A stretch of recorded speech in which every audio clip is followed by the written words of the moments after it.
Saudações titânicas, meus queridos amigos sintonizados aqui no canal Titãs Fãs. Eu sou o Ale e aqui o único assunto que nos interessa é Titãs. Então se você tem sede de Titãs, se você tem fome de Titãs e se por acaso você é novo ou tá de passagem aqui pelo canal, dá aquela moral pra mim, pra eu continuar produzindo esse conteúdo interessante pra vocês aí. Se inscreve, ativa o sininho também, você já recebe as notificações em tempo real e fica sabendo de todas as coisas loucas que acontecem aqui neste canal. Pois bem, vamos lá, dando continuidade aqui às homenagens a esse grande clássico que completa 30 anos nesse ano de 2021, né? O LP Tudo ao Mesmo Tempo Agora, 1991, um clássico dos Titãs, uma grandíssima obra-prima, maravilhoso, né? Que tem também essas radiografias aqui, que são do Arnaldo, do Paulo e do Branco, né? Sensacional. No radiográfico é uma arte que não foi tão explorada quanto a fotografia, né? Mas é genial. Pois bem, meus amigos, nos vídeos anteriores eu contei a minha história com Tudo ao Mesmo Tempo Agora. No vídeo passado eu falei também sobre a história das canções e agora eu vou falar um pouquinho sobre as gravações e o contexto histórico do Tudo ao Mesmo Tempo Agora, né? Tudo ao Mesmo Tempo Agora surge no momento genial da carreira dos Titãs, né? Quando eles estavam vindo ali daquele êxtase de sucesso com o Black Blonde.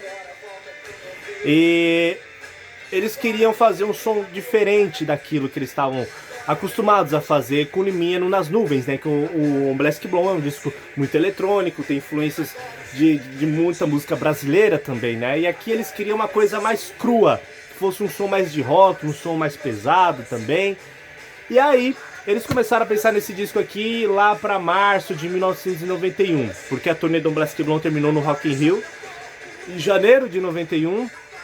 E aí eles deram um tempo, tiraram umas férias e logo depois já começaram a pensar no disco. A princípio o Liminha ia produzir esse álbum, só que o Liminha estava lá nos Estados Unidos, completamente enrolado com outros artistas que ele estava produzindo lá, né? E aí ele estava em contato com os Titãs aqui no Brasil e ele falava, pera aí que semana que vem eu vou. E sempre acontecia alguma coisa que não deixava o Liminha vir pro Brasil. Só que o tempo foi passando, os Titãs já estavam com o prazo apertado, a gravadora também já estava pressionando um pouquinho, né?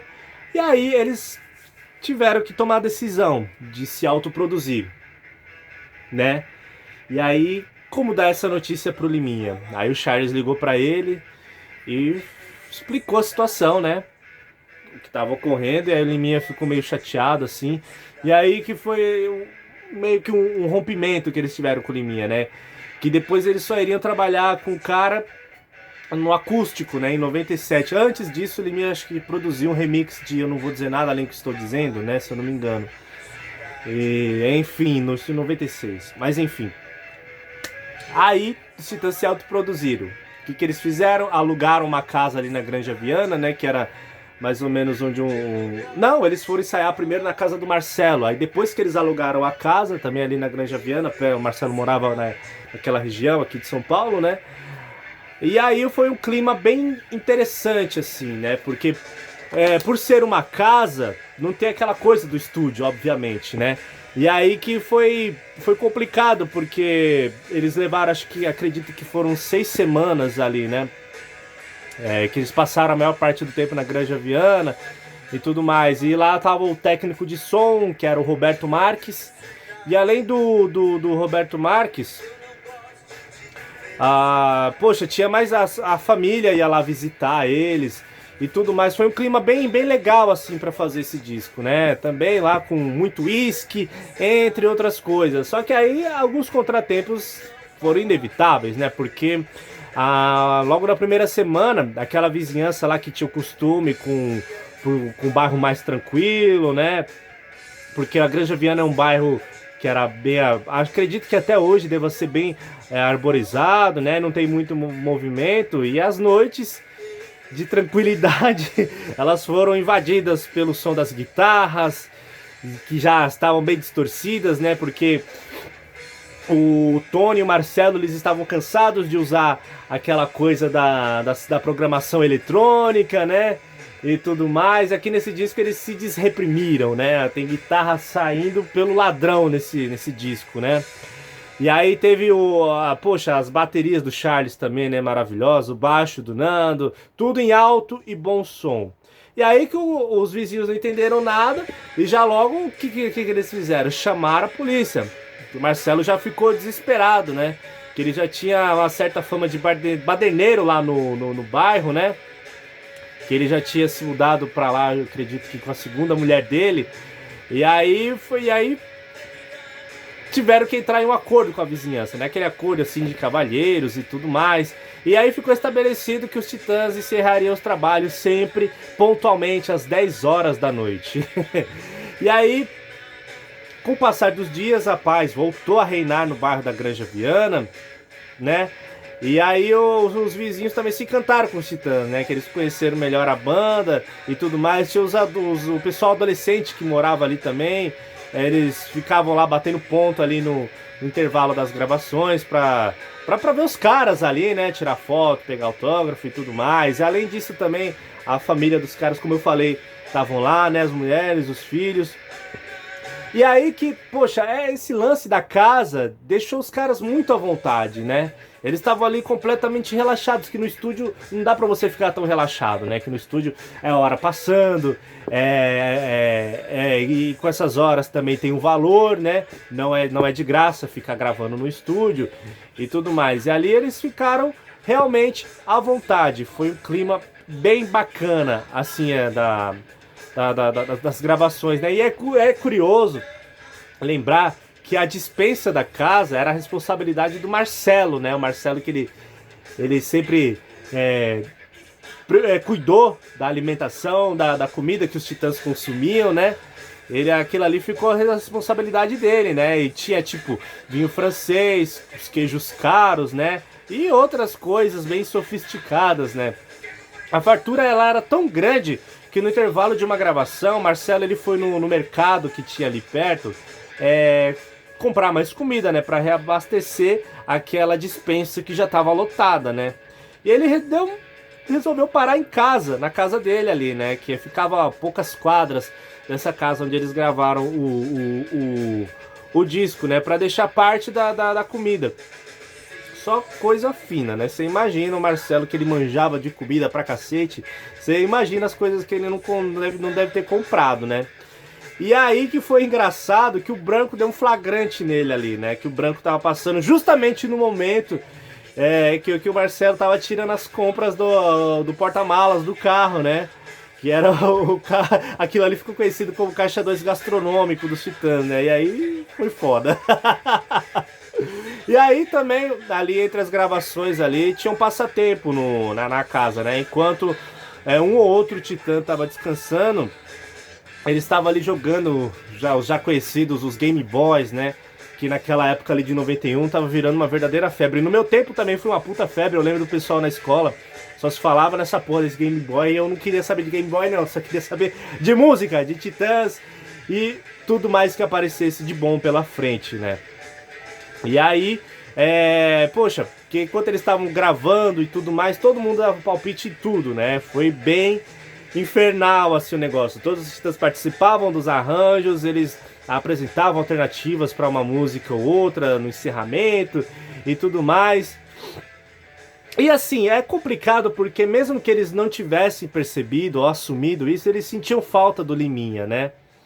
De um produtor, mais especificamente falando, né? Porque o Roberto Marques, ele ficou responsável pelas gravações, né? E ele cuidava dos delírios que cada um sugeria ali, né? Ele era um cara ali que fazia tudo, né?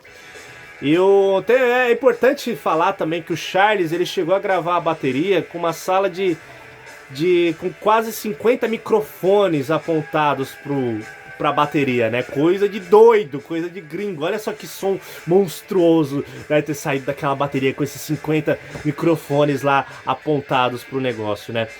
E tipo, a quantidade de ideias e também de confusões, né? Porque você imagina 8 pessoas ali falando ao mesmo tempo, é muito confuso, né? Elas se estenderam até a mixagem, que a mixagem foi feita com o Vitor Farias, lá Nas Nuvens, no Rio de Janeiro, né?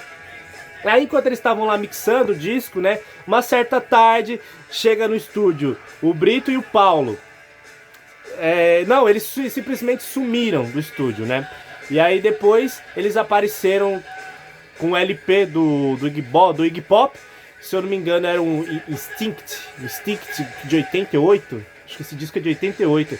E aí eles chegaram pro Victor e falaram, o som desse disco tem que ser assim, igual desse LP aí do Iggy Pop, né? E porra, e aí todo o processo de ensaio, da gravação e da mixagem, é importante falar que ele foi acompanhado pelo Lula Buarque, né, e o Arthur Fontes, que eles eram da Conspiração Filmes, que era uma produtora que estava começando naquela época, né, e aí eles cuidaram de filmar todo o processo de gravação e de mixagem aí do Tudo ao Mesmo Tempo Agora. Os caras, eles iam lá, filmavam não sei quantas horas por dia, e essas filmagens acabaram saindo naquele documentário maravilhoso do Tudo ao Mesmo Tempo Agora, né? Que inclusive esse documentário passou no ano passado no Cine Titãs, né? E é muito legal você assistir isso aí com uma qualidade maravilhosa, que a primeira vez que eu assisti esse documentário foi em 2008, quando liberaram aqui no YouTube, ele tipo em partes, assim, né? A coisa toda fragmentada, e eu gravei um CDzinho de vídeo na época, né? Foi muito legal. A imagem não tava tão boa, mas eu curti pra cacete, viu? Fiquei muito doido com esse vídeo do Tudo ao Mesmo Tempo Agora, né? E foi muito legal, cara. Foi uma coisa inédita, assim, no Brasil, né? O artista lançar o LP e lançar o vídeo do make-off ali da construção desse disco é uma coisa muito legal, né? Muito especial mesmo. Os Titãs, mais uma vez, sendo pioneiros, caralho! E ninguém fala disso, né, porra? Só desceram o pau no disco, ao invés de falar essas coisas interessantes e importantes que tem ao redor do Tudo ao Mesmo Tempo Agora, o nego falou muita bosta, né? O nego cagou pro disco. Literalmente. E assim, acima de tudo, o Tudo ao Mesmo Tempo Agora, ele representava a união dos Titãs, né? Porque além deles se autoproduzirem, os Titãs tinham criado coletivamente um repertório inteiro, né? Mesmo que um não tenha participado de forma direta da autoria das canções, ele estava ali sempre dando palpite, todo mundo metendo o bedelho na música de todo mundo, né? Isso é muito interessante. Isso é porque esse trabalho em conjunto, né, como eu falei no vídeo passado, levou eles a tomar a decisão de fazer de cada um, de todas as músicas serem assinadas pela banda toda, né? Como eu expliquei, o Arnaldo não gostou muito disso, mas eu não vou me adentrar muito nisso aí, né? Porque eu já falei no vídeo passado, então se você perdeu, assiste lá que ficou bem interessante, né? E essa capa maravilhosa aqui, né? Que anteriormente as capas dos Titãs a partir do Cabeça, né? O Cabeça, Jesus e Go Back foram feitas pelo Brito. E a capa do Black Blonde foi feita pelo Arnaldo. E aí aqui no Tudo ao Mesmo Tempo Agora, por falta de tempo, de ideias, né, de todo mundo, eles deram esse trabalho para um amigo deles, o artista plástico já saudoso Fernando Zarif. E aí que ele pegou a enciclopédia Barça, né, e fez aqui, desmontou ela assim e remontou no disco assim, né? Essas vísceras que representam de forma brilhante a crueza, a visceralidade, a espontaneidade que tem o Tudo ao Mesmo Tempo Agora, né? Capa contra capa, maravilhosíssimas. E tem as radiografias que eu falei no começo do vídeo, né? As radiografias aqui do Branco, do Paulo e do Arnaldo, né? Eles foram no centro de São Paulo tirar essas chapas, né? Aí eu lembro que quando eu estive com os Titãs, assim, né? O Branco pegou o LP assim, ele olhou, ele abriu, assim, ele ficou olhando as radiografias. Aí eu perguntei pra ele, ô Branco, você lembra qual que é a sua aqui?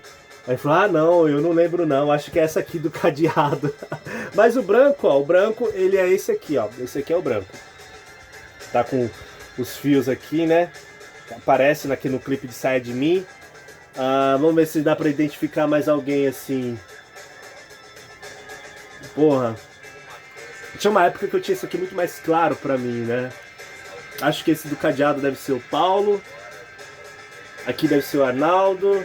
Enfim, se você sabe melhor aí quem é quem aqui nessas radiografias maravilhosas, deixa aí o seu comentário, né? Que aí o Tudo ao Mesmo Tempo Agora ele foi lançado em setembro de 1991, dia 26, se eu bem que não me engano. E, porra, nego já caiu de pau em cima do disco, né? Nego já detonou o disco até não poder mais. Chamando o disco de escatológico, falaram que os Titãs estavam indo rumo a um antissucesso. Essas bobagens todas, né? As pessoas não tinham a boa vontade para compreender o disco, né? Muitos outros artistas foram detonados nessa época também, né? Os Paralamas lançaram Os Grãos, que é um disco muito legal, que também foi detonado, porque os caras eles não tinham respeito por nada que o artista fazia assim, né? O artista tá lá levando tempo, discutindo as canções, tendo todo o cuidado para fazer um disco bem feito, né? Um disco de qualidade, um disco bacana assim. E aí o cara nem ouve o disco direito e já chega lá metendo pau no álbum, né? Só porque uma ou outra música tem um palavrão, tem alguma coisa, já taxaram o disco de escatológico. Gente burra, né? Gente burra de má vontade. Isso acontece muito até hoje, né? 30 anos depois, isso não mudou tanto. Eu já vi algumas críticas negativas ao trio acústico também, né? E gente idiota. Olha, eu acho que esse lance de crítica, né? Do cara ser pago pra ouvir um álbum e falar bosta. Eu acho isso muito ridículo. Eu acho que quem faz o disco é o público. É o público. São as pessoas que gostam da banda e que tem a sensibilidade para apreciar e tirar algo de interessante com as canções, né? Porque o Tudo ao Mesmo Tempo Agora ele é um álbum muito rico, né? É um disco bem diferente. Eu gosto desse som dele, né? Desse som cru que ele tem. O Jack Endino, que produziu Titanomaquia e os outros discos, ele falou que gostaria de remixar o Tudo ao Mesmo Tempo Agora. Eu sei lá, porque eu gosto dele exatamente como ele é. Eu não mudaria nada, né? Eu falando por mim. Mas eu teria essa curiosidade de ouvir esse disco com outro olhar, né? Com uma outra sonoridade. Eu acho que seria, no mínimo, interessante, né? E aí, a princípio, o disco ele vendeu 150 mil cópias. Foi disco de ouro, né? Mas se você for comparar com os outros, o Black Blonde, Go Back e os outros que vieram antes, não chega nem perto, né? É foda isso. Até porque o rock naquela época, o rock brasileiro, já tava perdendo um pouco a força, né? O sertanojo, como eu gosto de chamar, já tava aí dominando tudo e todos, né? O que é uma bosta. Mas mesmo assim, os Titãs eles foram no Programa Livre, foram no Domingão do Faustão e tudo mais. Eles só não deram coletiva de imprensa, né? O que os jornalistas acharam uma atitude arrogante. Eu compreendo eles, porra. Nego desceu o cacete no disco. Eu ainda vou trocar ideia com eles? Pelo amor de Deus, né? Pelo amor de Deus, não tem condições. E 30 anos depois, eu acho que ainda é um disco do caralho, viu? É como eu disse, toda vez que eu ouço esse disco, parece que é a primeira vez que eu tô ouvindo. Eu sinto um prazer e uma felicidade enorme, sabe? É uma coisa bem indescritível. Só quem sente pode me entender.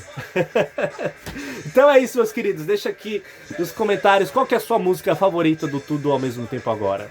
Quero mandar um abraço aqui pros meus amigos do grupo aqui, a Titãs Porra, cada um de vocês. Muito obrigado aí, dos amigos de todo o Brasil aí, que acreditam e apoiam aqui o canal.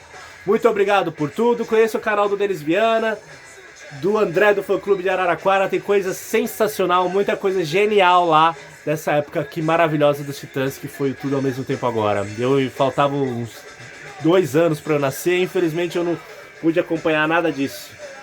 Mas, graças a Deus, temos os vídeos aí do Denis e do André que, porra, é maravilhoso. Faz eu me sentir um pouco mais perto disso. Então é isso, meus queridos. Muito obrigado por tudo. Até a próxima semana. E não se esqueçam nunca que aqui é Titãs. Porra! Valeu!